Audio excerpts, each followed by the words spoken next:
ప్రతి విజయం వెనుక ఉంటుందో మహిళ వెలుగుల్ని పంచి కరిగే కొవ్వొత్తిలా ఆ వెలుగే సత్యం శివం గుర్తిస్తే నీదే జయం ఒక మగువ శాపంతో పసివాడే గగనం ఒక మహిళా శపథంతో పొణికిల్ది భువనం మధురం నీ చరితం సాహసమే నీ ఆయుధం సాధించే నీ ఆశయం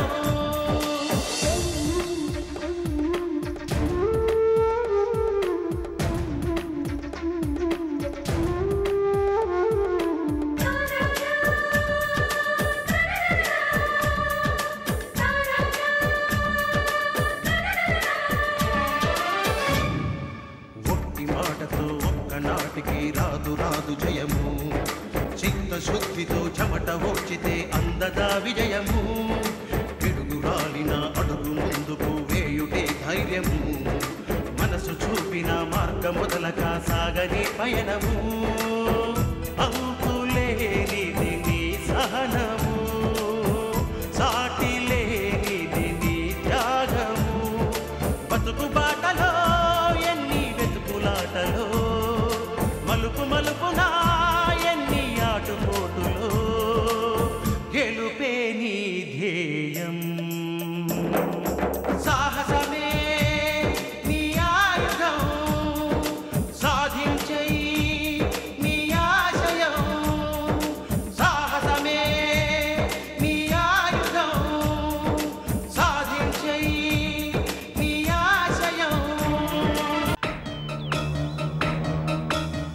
హ్యాపీగా బతకాలంటే ఆ జానకి బతికుండకూడదు అందుకని దాని ఊపిరి తీసి ఉప్పు పాత్ర వేయాలి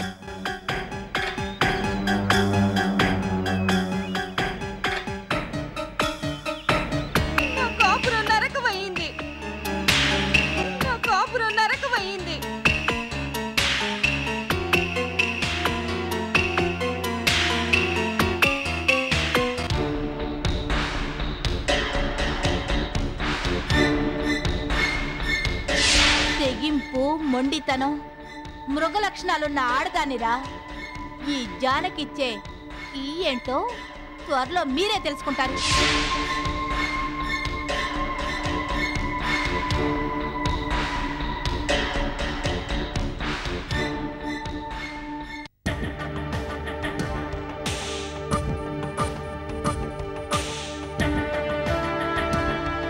చూడు ఈ అబ్బాయి నేను ప్రతి మన్మధుల్లా నటిస్తాం దాన్ని నువ్వు షూట్ చేయాలి నీకున్న కంప్యూటర్ నాలెడ్జ్తో నాతో నటించిన ఈ యువకుడి ప్లేస్లో ఈ జయకృష్ణ కనిపించాలి గ్రాఫిక్స్ మాయాజాలంతో ఈ జయకృష్ణే నాతో గడిపినట్టు వీడియో క్యాసెట్ రూపొందించాలి నువ్వు చేయగలవా నీ వల్ల అవుతుందా నేను చేసే పని అదే madam good very good very very good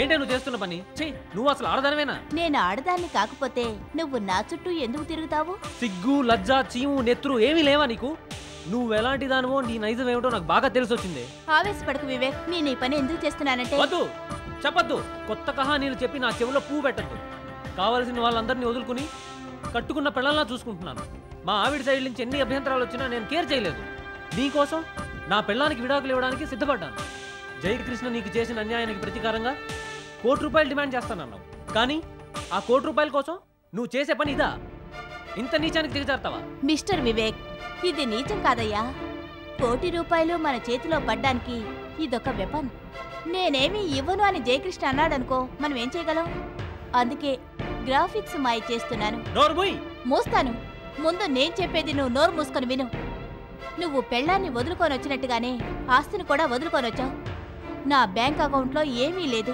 డబ్బు లేకుండా ఒక్క నిమిషం కూడా మనం బతకలేం జీవితాంతం మనం జాలీగా ఉండాలంటే ఇలాంటి పనులు చేయక తప్పదు రేపు నా విషయంలో ఇలా చేయమని నమ్మకం ఏంటి అంటే నువ్వు నన్ను నమ్మడం లేదా లేదు ఈ క్షణం నుంచి నిన్ను అసహించుకుంటున్నాను నా ఆలోచనల నుంచి నేను తీసి పారేస్తున్నాను తొందరపడకు మిస్టర్ ఇంకేంటి తొందరపడేది తొందరపడినందుకే నాకు తగిన శాస్తి చెప్పావు మంచి గుణపాఠం నేర్పావు కట్టుకున్న భార్యను కాదని బజారు దాంతో తిరిగితే చివరికి ఏమవుతుందో తెలియజెప్పావు ఇక నుంచి నువ్వెవరో నేనెవరో రే శతకోటి లింగాల్లో నువ్వు బోడి లింగానివి.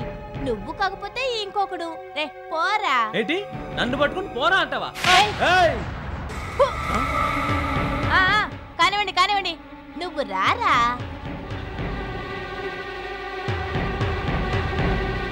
ఛే!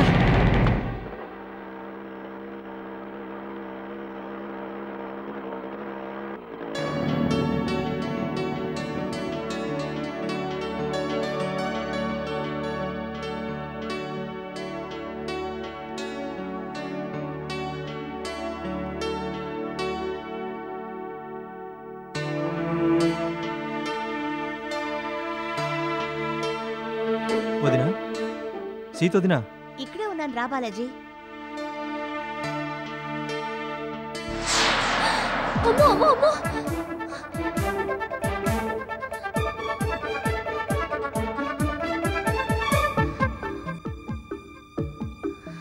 ఏ అనిత, సీత గది దగ్గర ఏం చేస్తున్నావు? నా గది తాళం మిస్ అయిపోయింది. ఇక్కడ పడుందేమోనని వెతుకుతున్నాను.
అనిత, ఈ టైంలో తలుపేస్తున్నావేంటి?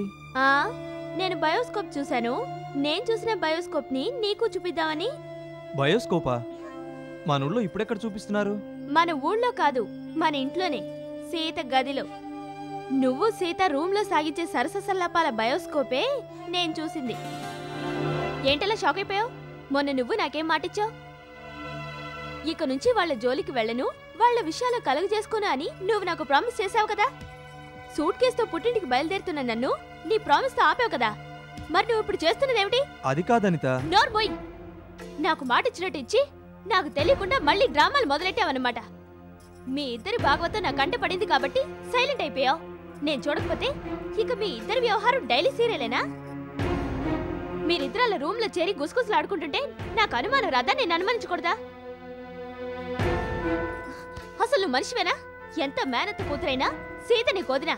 వదినంటే తల్లితో సమానం. అలాంటిది స్టాప్ ఇట్ అనిత. ఇక ఆపుతావా? ఏ కొత్త కథ చెప్తావా? మాటలు మార్చడం మీ మగాళ్లకు వెన్నుతో పెట్టిన విద్యే కదా. అనవసరంగా అనుమానించడం మీ ఆడవాళ్లకు ఉగ్గుపాలతో నేర్చిన విద్యే కదా. చేసింది చాలక మాటకు మాట సమాధానం చెప్తావేంటి? ఏయ్, అసలేం జరిగిందో తెలుసుకోకుండా నీ ఇష్టం వచ్చినట్టు వాగుతావేంటి? జానకి విషయం ఏం చేసావంటూ వదిన ఆఫీస్కి ఫోన్ చేసింది. ఇక నుంచి ఆ జానకి విషయంలో గాని మీ విషయాల్లో గాని కలగజేసుకోను అని చెప్పడానికే వదిన రూమ్కి వెళ్ళాను. సరే వెళ్ళావు, తలుపులు మూసుకోవడాలేంటి, చేతులు పట్టుకోవడాలేంటి? నువ్వే చేయాలి, లేకపోతే నా కాపురం నిలబడదని వదిన నా చేతులు పట్టుకుంది. దాన్ని నువ్వు మరోలా అర్థం చేసుకుంటా ఎలా? చూడంతా, జరిగింది ఇది. నమ్మితే నమ్ము, లేదంటే నువ్వు అంటుంటావే పెట్టి తీసుకుని పుట్టింటికి వెళ్ళిపోతానని. ఆ పంచి ఏంటి? నన్ను పుట్టింటికి వెళ్ళిపోమంటావా? ఏది నా మొహం చూసి చెప్పు. చెప్పరా? నీ మొహంలోకి చూస్తే ఆ నా మొహంలోకి చూస్తే నాకు నీకు మాటలు రావడం లేదు. మరి వస్తుందేంటి? మూడొస్తుంది. ఆ మూడొస్తుంది. ఆ మూడొస్తుంది. అమ్మా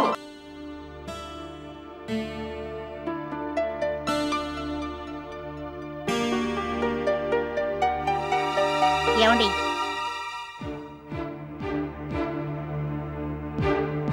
ఏమిటి తెలియటు? అడిగేది మిమ్మల్ని, వినిపించడం లేదా? ఏంటి తెలియటు? నా మనసేం బాగోలేదు సీత. ఫ్రెండ్తో మాట్లాడొచ్చాను, అందుకే లేట్ అయింది. మీ మనసు బాగాలేకపోవడానికి కారణం జానకే కదూ? ఇక నుంచి జానకి విషయమై మీరు మనసు పాడు చేసుకోనక్కర్లేదు. జానకి ఇంకెప్పుడు మీ జోలికి రాదు.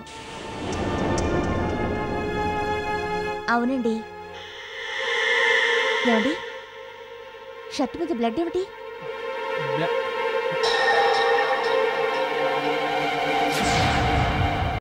ఈ షర్ట్కి బ్లడ్ ఎలా అంటుకుంది చెప్పండి.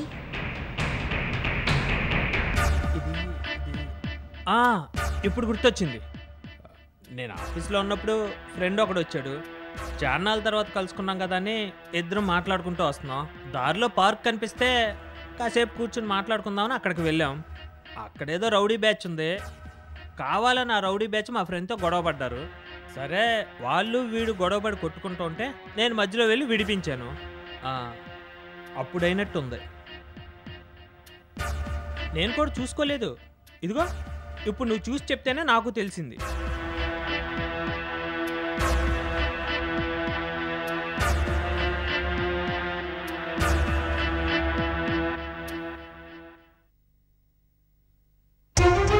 ఎందుకు కనిపించడం లేదా? అవునతయ్య, సాయంత్రం నుంచి కనిపించడం లేదు. ఎక్కడికి వెళ్ళిందిరా? ఏంటమ్మా నువ్వు? ఎక్కడికి వెళ్ళిందో తెలిస్తే నేను ఎందుకు ఇంత కంగారు పడతాను? ఎక్కడికి వెళ్ళిందో తెలీదు, ఏమైందో తెలీదు. సాయంత్రం అనగా వెళ్ళింది, ఇంతవరకు తిరిగి రాలేదు. కనీసం ఒక ఫోన్ కూడా చేయలేదు. ఎవరికీ చెప్పకుండా ఎక్కడికి వెళ్ళదే. నాకు తెలియకుండా గుమ్మం దాటొద్దని చెప్పాను కూడా, అయినా వెళ్ళిందంటే. అత్తయ్య, పొద్దున మీరు తిట్టారు కదా, అందుకే వెళ్ళిపోయి ఉంటుందేమో. తిట్టడం ఏమిటి వదినా? నువ్వు ఇందుని తిట్టావా? అలా ఇలా కాదు, మొహం వాచేలా బాధపడేలా తిట్టారు. అంత తప్పు పనేం చేసింది? ఏం లేదు వదినా, నాయుడు గారి కూతురు విషయంలో జాతకాల గురించి మూర్తన్న ఇంటికి వెళతానంది. ఒకళ్ళ గొడవ మనకెందుకు, నీ పనేదో నువ్వు చూసుకో అని మందలించాను. ఎంత పనిచేసావు వదినా. పరోపకార గుణం మన రక్తంలోనే ఉంది. చెడు చేస్తానంటే తిట్టొచ్చు, కానీ ఇందు చేస్తానన్నది మంచి పనేగా. అవసరానికి ఒకరికొకరు సహాయపడకపోతే ఎలా వదినా? అన్నీ తెలిసే నువ్వే ఇలా తొందరపడితే ఎలా? నాయుడు గారు పరాయివారు కాదుగా, వాళ్లకు సహాయం చేస్తానంటే నువ్వొద్దండవేమిటి? అబ్బే, నువ్వు చేసిందేమీ బాలేదొదినా. నువ్వలా తిట్టావన్న బాధతో ఇందు వెళ్ళిపోయిందేమో.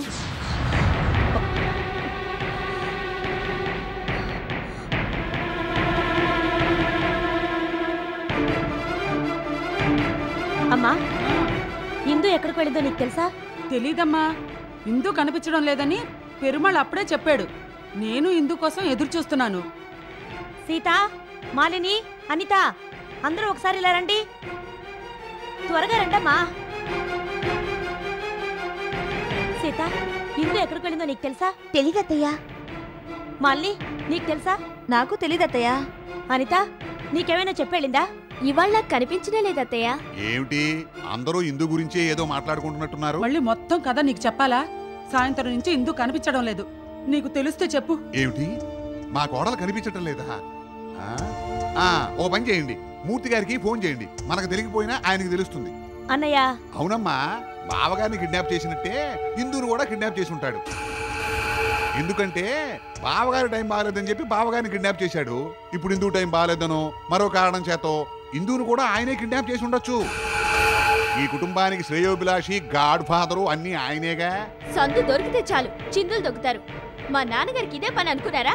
వెటకారంగా ఉందా? బాగుందమ్మా, ఉన్నమాట అంటే ఊరికెక్కువ అంటారు. అందుకే ఒకవేళ అలా జరుగుండొచ్చునేమో నా అభిప్రాయం. నా మాట నీకు వెటకారంగా ఉన్నాయా? అమ్మా శాంతి, నా మాట కొట్టిపారేయకుండా ఒకసారి జాతకరత్న మూర్తి గారింటికి ఫోన్ చేయి. వదినా, నువ్వు తిట్టావన్న బాధతో ఒకవేళ మూర్తిగారింటికి వెళ్ళుండొచ్చు. ఒకసారి ఫోన్ చేసి చూడు. అలాగే.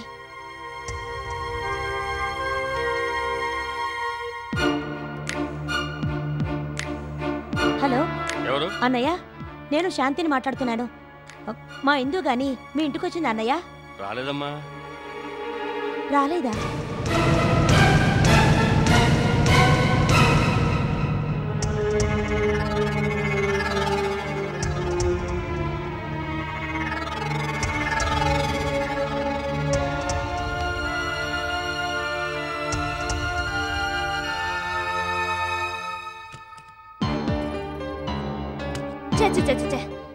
ఏం మనిషి అండి బాబు. మంచి చెడ్డ లేదు, బుద్ధి జ్ఞానం లేదు. ఎప్పుడలా మాట్లాడాలో తెలీదు. ఎదుటి వాళ్ళు ఏమన్నా అనుకుంటారనే ఇంగిత జ్ఞానం కూడా లేదు. ఇలాంటి మనుషులు కూడా ఉంటారా? ఛే, మీరు జరగండి. నీ దండకాల దండయాత్ర ఎవరి మీద? నా మీదే కదా. ఏమన్నా పడుండడానికి కట్టుకున్న మొగుడు నేనున్నానుగా. అబ్బా, మీ గురించి కాదండి, మీ మేనమావ గురించి. ఓహో, గాలి అటువైపు మళ్ళిందా? ఇంతకీ మా మేనమావ ఏం చేశాడని? మన పెళ్లిలో 10 మందిలో మమ్మల్ని అవమానించాడు. మీ తాహతకు తగిన వాళ్ళం కాదని దెప్పాడు. ఇప్పుడేమో మా నాన్నగారిని పట్టుకుని ఇష్టం వచ్చినట్టు మాట్లాడుతున్నాడు. అబ్బా, అసలు విషయం చెప్పకుండా ఏదేదో మాట్లాడతావేంటి? మా నాన్నగారు కిడ్నాప్ చేయడమే అలవాటు చేసుకున్నారట. మీ నాన్నగారిని కిడ్నాప్ చేసి దాచినట్టే ఇందును కూడా మా నాన్నగారే కిడ్నాప్ చేసి దాచారని నింద వేస్తున్నాడు. ఇందు కిడ్నాప్ దాచడమా? ఏంటి నువ్వనేది? హిందూ కనిపించకపోయేసరికి దానికి కారణం మా నాన్నగారేనని మీ మేనమామ వాగుతున్నాడు. అంటే ఇందు ఇంకా రాలేదా? రాలేదా అని అడుగుతున్నారు. అంటే హిందూ ఎక్కడికి వెళ్ళిందో మీకు తెలుసా? ఇంత ఆలస్యమైంది, రాలేదా అని అడుగుతున్నాను. రాలేదు కాబట్టే ఇంట్లో అందరూ ఆదుర్తా పడుతున్నారు. ఎక్కడికి వెళ్ళిందో, తనకేమైందో ఏమిటో.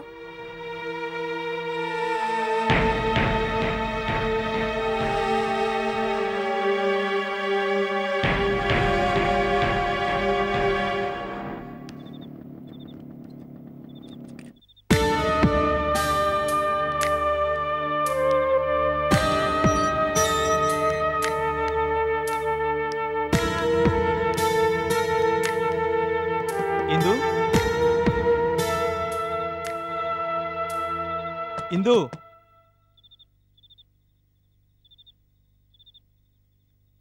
ఇందు,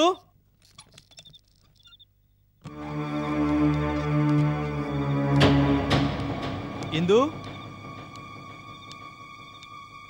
ఇందు, ఇందు, ఇందు,